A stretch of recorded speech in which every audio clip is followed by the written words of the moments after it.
So we're going to dive into today's topic, how to find women-owned small business set-asides, or maybe how to drive women-owned small business set-asides within the federal agency. Let me just turn off my caption, get rocking and rolling here.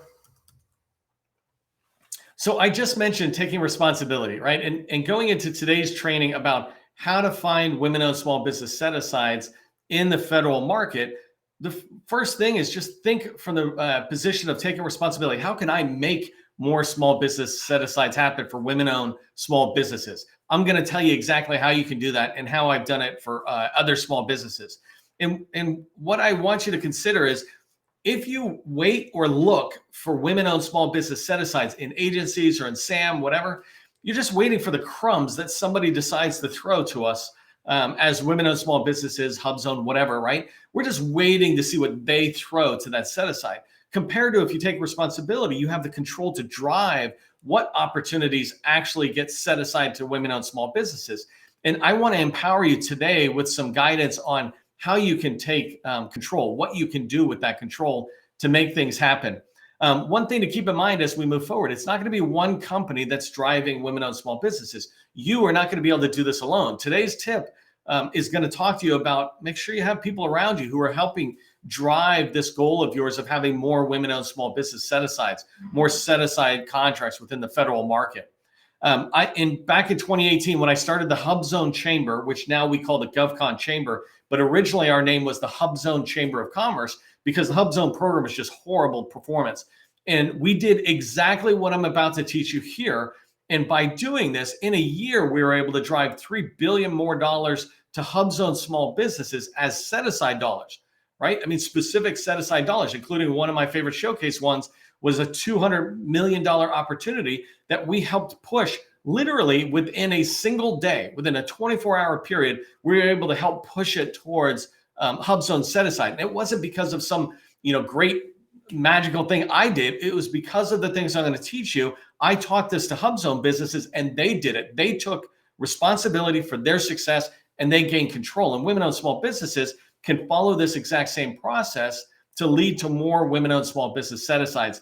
And so I want to do that for you. That's the reason we're going to do this training. So if you're looking for more women-owned small business set-asides, put set-asides rock into the chat, and that's what we're going to cover in today's training. If you don't know who I am, my name is Neil McDonnell. I'm the president of the GovCon Chamber of Commerce, and I am excited to welcome you here to the daily federal sales training that I provide, where I teach tips for success in the federal market. I spent 20 years as a small business owner in the federal market, and since 2018, like I just mentioned, I've been teaching people like you that government contracting is not a secret. It's just a process. When you follow the process A to Z, you're going to have repeatable, predictable results, and that's going to lead to the success that you want. I want you to have the success that you envision for your company. If you're not connected with me on LinkedIn, do me a favor, connect with me on LinkedIn. If you're on YouTube, subscribe to our channel, but do this so that you can be notified of other information that we put out constantly. I just put out a document this morning about the United States Air Force's AFMC, so you can learn more about that. But when you go in there, you begin to see their strategic plan for 2023. And the commander is laid out and his team has laid out their lines of effort and the direction they're going, the objectives they're trying to achieve. The reason that's valuable to you is because you can begin to look at what your company offers and look in and see the challenges and the goals organizations or agencies like this have and align it to you. So make sure you're connected with me to be able to get notified of that. And of course, hit whatever that bell notification is on social media so it gets pushed to you. You don't have to go looking for it. It'll come to you. Finally, I wanted to say thank you to our sustaining members. The GovCon Chamber of Commerce sustaining members are the ones who make this possible. We do not take money from the federal government. We are not the federal government, right? We do this through the sustaining members, through the self-funding that I've been doing in here and the sustaining members. We don't take sponsorships from large prime contractors. What we do is work with sustaining members, and they make this training possible. You make this training possible. And again, I just want to say thank you very much on behalf of everybody who benefits from this. And I get emails constantly, every single day, of people saying, oh my gosh, this is so helpful. You're really helping me move forward. And that's through the generosity of sustaining members. So thank you. Okay, I'm going to dive in. Let me just make sure I'm missing anything. I'm going to dive into some of these topics on the process about how to find women-owned small business set-asides in federal agencies. And in fact, What I am teaching is how to make or generate more small business set-asides for women-owned firms. Actually, next week, I'll be doing another one about how to find additional women-owned small business set-asides. This one's a little less about creating them and more about finding them through government tools. So I want to walk you through how set-asides are determined. I think there's a confusion sometimes of the process the government follows. And if you understand the process the government follows, it'll help you take more control over getting opportunities that you want to see set aside to women-owned small businesses. You can drive that once you really understand their process. So I'm gonna try to stay in the order, but I might bounce around a little bit because I was trying to figure out how I would order what I want to say. And the first thing I think I want to tackle is, in case you have heard of this before, there's something out there called the rule of two. And what I want to address is the rule of two myth. To me, there's too many people out there who think the rule of two, and I'll come back and explain it more in a minute, but they think it means that if two people show up, the government has to set it aside to women-owned small business, for example. If two women-owned small business firms show up, they have to set it aside. They do not. First off, you might not even be good enough for that to happen. Second, it's a choice. The contracting officer can choose whatever they want and make whatever rationale. There is no rule that says if you show up, two of you, that you have to be set aside. That's not how it works. It's not good for the government. And so don't expect that. Don't think in that get richy quick kind of thing, right? Think about it as the process of the acquisition process that the government follows. And so let me walk you through how they could end up on a rule of two that would actually apply. When I describe rule of two, what I mean is at the very end of the process, they want to believe that they will absolutely have at least two firms who are going to be highly qualified at a good price that can address the mission needs the agency has. If that happens, then they can sit there and determine the set aside. And I'll tell you how it happens in a general way. Okay, so the first thing to keep in mind is, and I'm going to reverse engineer this back to how it starts. So if you want to think about, when the government is trying to put out an opportunity or requirement that they have a need for, they're putting it out, they're looking for vendors like you and me to respond to them that says, hey, we can do the work. And at the end, what they're looking for is that they will have valid proposals that they can choose. I always say the government does not buy from the best firms out there. They buy from the best of the ones who show up. And so at the very end of the acquisition award stage here, they're looking at the proposals that are qualified and good. They pass all the criteria, right? I call them valid proposals for the moment. Let's just call them valid proposals. On the sales side, I actually call them winning proposals. But they look at that, and from those, they could award to any of them and know that they've got a company that's going to serve the need of the agency fine. Minimal risk or acceptable risk, good price, great technical approach, that kind of thing, right? And so that's what a valid proposal is at the end. When you think about rule of two, they're looking for two companies that can do at least that. When we're thinking about women-owned small business set-asides, they want to know from the very earliest stages when they're going to make the decision of whether they set something aside to women-owned small businesses. They want to know, will they have two women-owned small businesses with valid proposals, right? Winning proposals that'll absolutely meet the need at the price with minimal risk. So in order to have, let's say, two proposals, let's just say for this example, at the very end, they want at least two proposals. In order to have that, then they need to figure that they're going to get enough proposals that two can come out. So think about this. If only two proposals are sent in, what is the likelihood that both of those proposals are valid? One of them might use 20 pages instead of 19 pages, right? And so they miss the limit, they're out. One of them might sit there and have a price that is just so astronomically wrong, high or low, frankly, that it's not a valid proposal, right? So if they only got two, they're going to go, then the chances of me getting 2 out of 2 is not there. What if they had 4? Now they're looking at a 50-50 rate here, that of all the proposals, 50% of them are going to be valid. And from experience, they have learned that that's not quite the case. And so what they're looking for, and I'm not speaking on behalf of contracting officers, I get there's people out there for 30 years, but what they're looking for is a numbers game, just like we do in sales. If they want 2 valid proposals, at least at the end, so they can pick one or the other, then I would say they need at least 10 proposals coming in that are good proposals. And then it's just a matter of, do they qualify? Do they move in? Do they get accepted, et cetera? If they have 10, the contracting officers from their experience know that they'll probably be able to get 2 valid, right? And from their experience, they might have to raise that number or lower that number. But basically what they're looking for is more proposals coming in, a significant amount more than the number that they need to be valid to be able to choose at the end. Hopefully that makes sense. Somewhere along the lines, I'll do a diagram on that.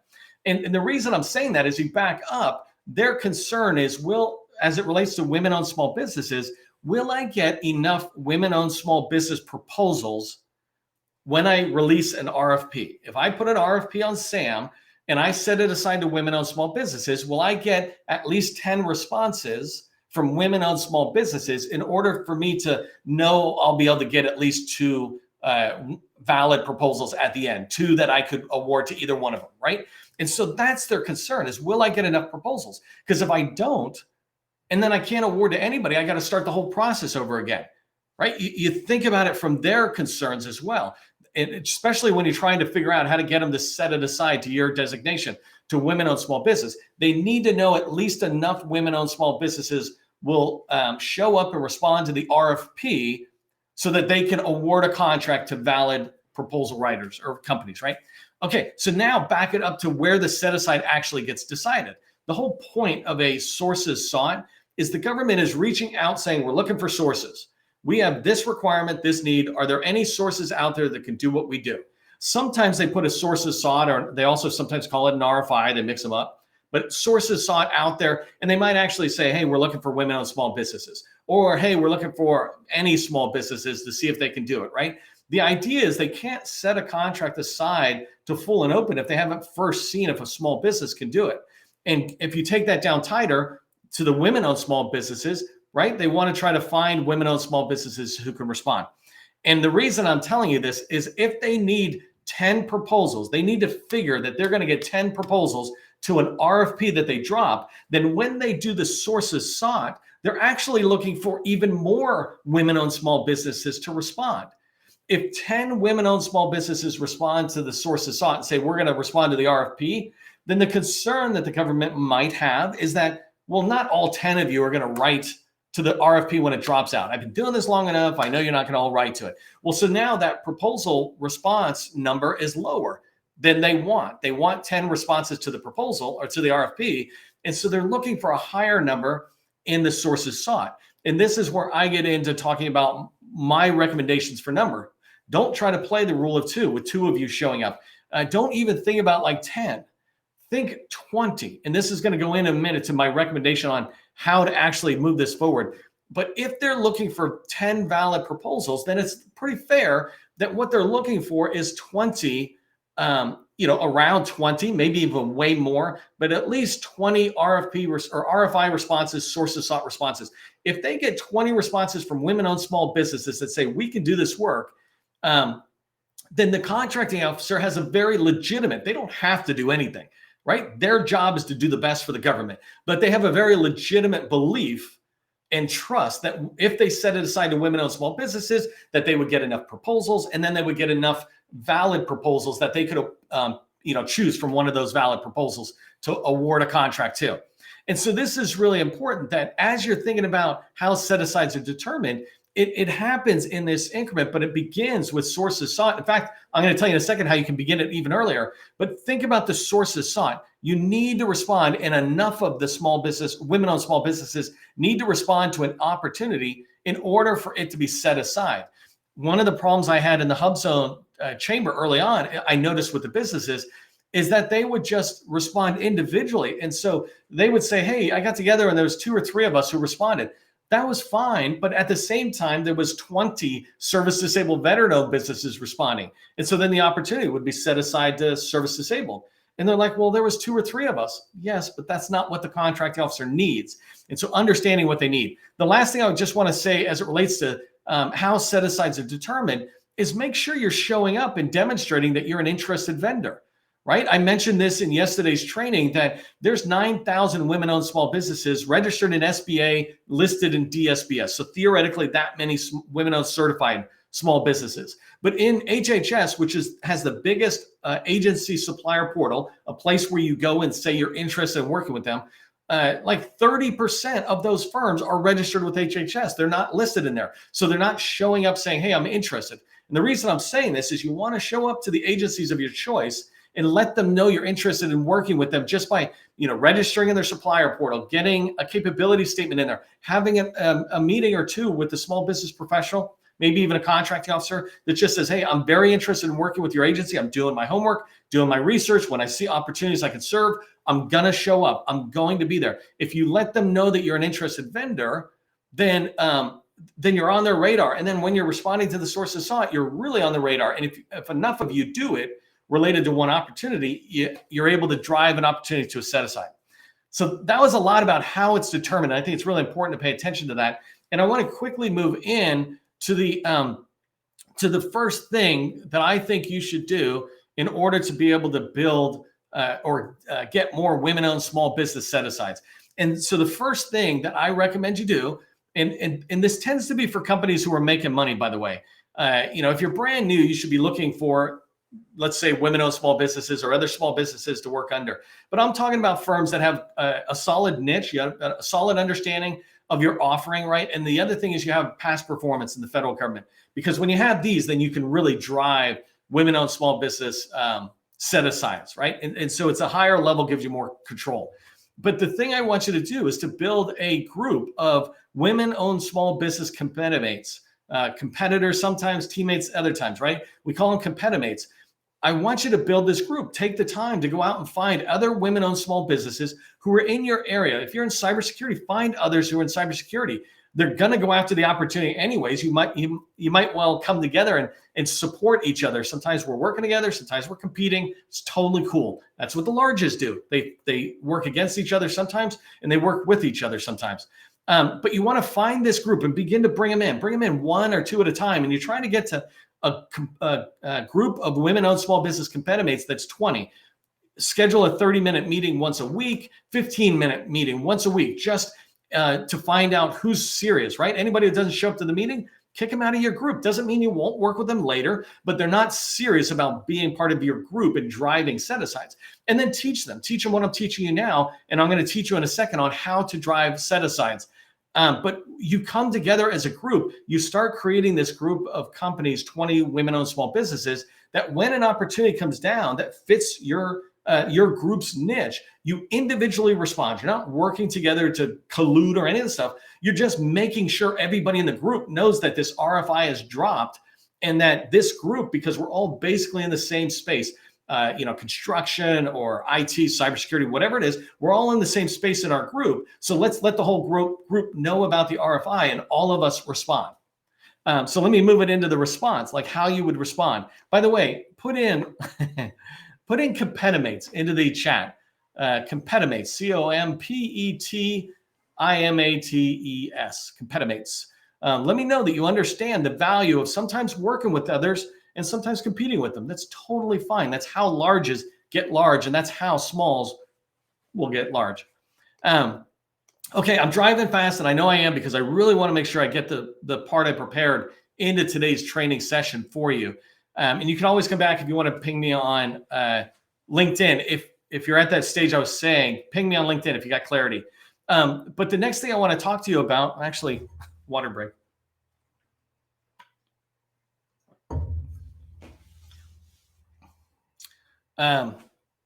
Not force. So let's talk about this. Cynthia has a good question here, and I rarely look at chat, but I happen to see it when I drank water. We're not forcing the KO. We're giving them confidence that women-owned small businesses will show up at the proposal time, and it's safe for you to set it aside. So we definitely are not trying to force them. But the way you find some of these businesses right here in LinkedIn in this training, if you're a woman-owned small business, put your core competency in, put that you're a WOSB, a WOSB, into the chat. That's one way. Let others know who you are. If you're in the community and YouTube, whatever, come in and read these comments and go connect with those folks. There's a lot of other ways you can watch other training where I talk about how to find teammates, but I have really specific training on how to find teammates. Cynthia, great question on how do you find them.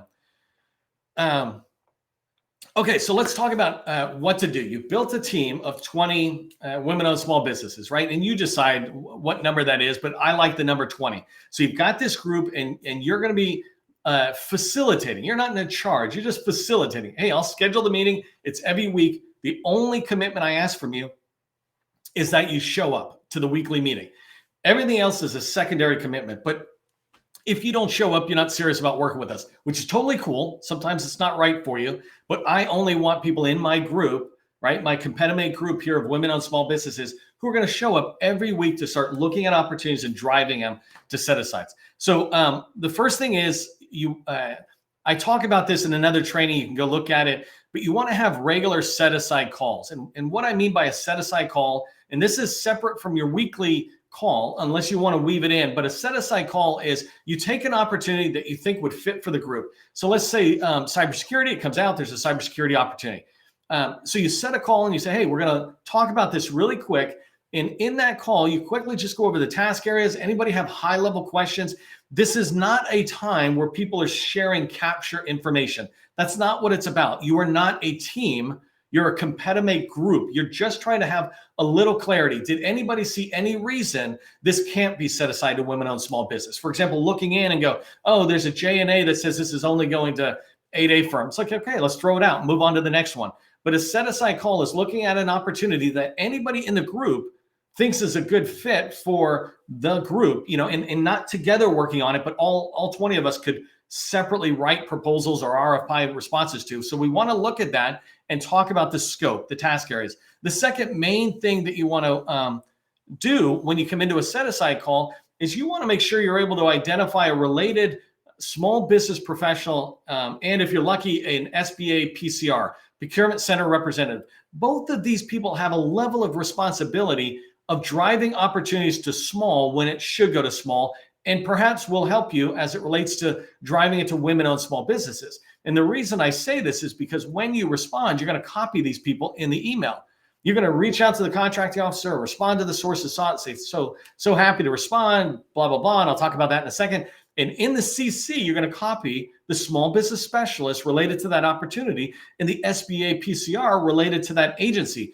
SBA PCRs, if you're not familiar, go look at my 7 mentors. But basically, they're the ones who sit there and sign off on whether an opportunity will go large, right? So they're not going to advocate on behalf of you for women-owned small business, but it allows you to loop in the SBA, whose whole job it is to help agencies meet these set-aside goals, right? And so that's why I like putting them in there. Put a little, and put them in early. Don't put them in after the fact where you're complaining about it didn't go set aside. If you put them in early, you're just being nice. Hey, I'm just letting everybody know I'm really excited to respond, etc.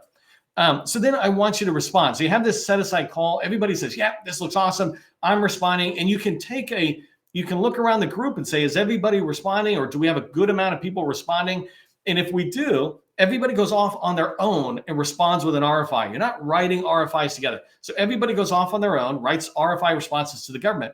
If you have enough people who say that they will, then you will proceed, right? If you don't have enough, you decide whether you want to proceed. But that's the idea of the set-aside call. When you respond, a couple of basic things I really want you to pay attention to. If you're a veteran-owned and a woman-owned, don't say choose one.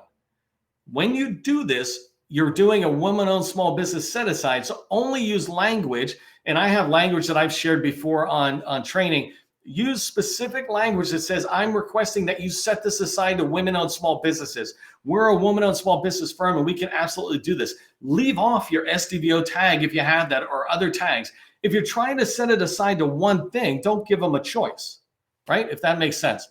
And then the second thing is you want to make sure that when you're responding, that you've got actual past performance and you're writing a response. The government is not just going to set this aside to women-owned small businesses because you ask, right? They need to see that you've got a response that's addressing the questions that are in the source of sought, and that you're saying, hey, and I have, let's say, 3 past performances. It doesn't have to be only in the federal space, but I have 3 solid past performances related to this work. When you do that, you're clearly asking for a woman-owned small business set-aside. You're clearly demonstrating an understanding of the work needed by responding with your approach or your solution, et cetera, and you're demonstrating that you've done this before and been paid for this before. Then the contracting officer is going to have at least the comfort to consider it or the information to consider it. If nobody shows up and nobody is writing as a group and giving them 10 or 20 responses to a sources sought from women-owned small business firms, then they're not going to have the confidence to set it aside, and they'll look to other small businesses, or they'll look to largest and go, we didn't get anybody responding. So it's really important that as you respond, you're thinking about set-asides and getting more women-owned small business set-asides from the government's perspective, right? What are they thinking about? What do they need? So I just shared with you how you can drive more women-owned small business set-asides, but it really comes down to taking responsibility, because that will give you control to drive more women-owned small business set-asides. Don't wait for the KO or an agency or Congress to do it. As you move forward, I want to encourage you to join my newsletter. If you haven't joined it, there's 6,000 people in that newsletter, and every week we're trying to share more information. We get better and better with our newsletter to make it more relevant to you. So definitely do that. If you're in the training and you haven't signed up for our ad event, in the newsletter, you'll see how you can add us to the calendar. So you don't have to worry about getting notified from LinkedIn. It's right there on your calendar. Last thing is, remember, government contracting, it's not a secret. It's just a process, similar to how I just described a process for driving women-owned small business set-asides. I'll see you in the next training.